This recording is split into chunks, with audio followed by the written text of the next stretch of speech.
Hello friends नमस्कार loser study को स्वागत करछे। ओपीएससी तरफ आमर नोटिफिकेशन आसी देखु रिटन एग्जाम तो सरी जाइथिला एबे डॉक्यूमेंट्स वेरिफिकेशन आउ इंटरव्यू पई आसी जेटा कि हमर पर्सनल टेस्ट करा हला।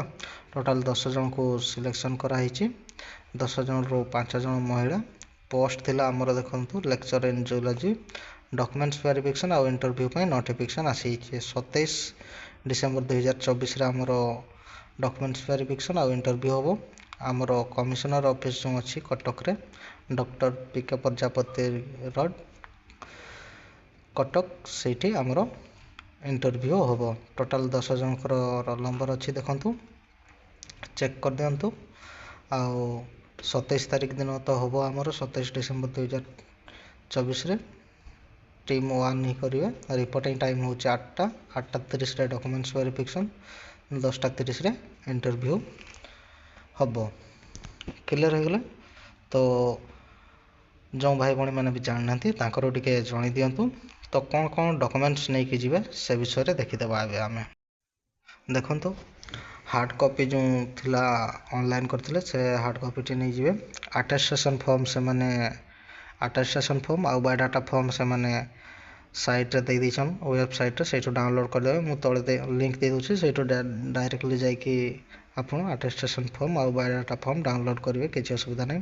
तापर 10 class certificate +2 certificate BSc certificate MSc degree certificate marksheet सबुरो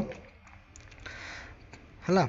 Odia test pass certificate जो माने ओडिया टेस्ट रे पास करथिबे सेमानकर ओडिया टेस्ट पास सर्टिफिकेट नै कि जिवे पूरा डिटेल्स लिखा है। तापर एससी एसटी सर्टिफिकेट जो माने एससीबीसी सर्टिफिकेट डिस्चार्ज सर्टिफिकेट तापर PSC certificate recent passport size photograph photo नेबे 4टा हला। आउ जो माने सर्विस करथिबे से माने एनओसी नै कि जिवे। तापर जे कौन से गोटे आइडेंटिटी प्रूफ जेटा कि आधार टीएल पान कार्ड वोटर कार्ड जोटा भी नहीं कि गले चलिबो किछि असुविधा नहीं। एगुडा सब डॉक्यूमेंट्स नहीं कि जाइते पड़बा आपनको। क्लियर हो गले। आ 10 मिनिट पूर्व से मैंने पहुँचवा पाई कहिसंती किंतु आपण मिनिमम आधा घंटा पूर्व पहुँचले सबुठू भलो हला। तो जो भाई बणी मैंने भी जानना ताकर टिके जणै दियंतु। मु तळे लिंक दे दोछि लिंक रो भी जाइकरी डायरेक्टली साइट को आसी परिबे हला। धन्यवाद।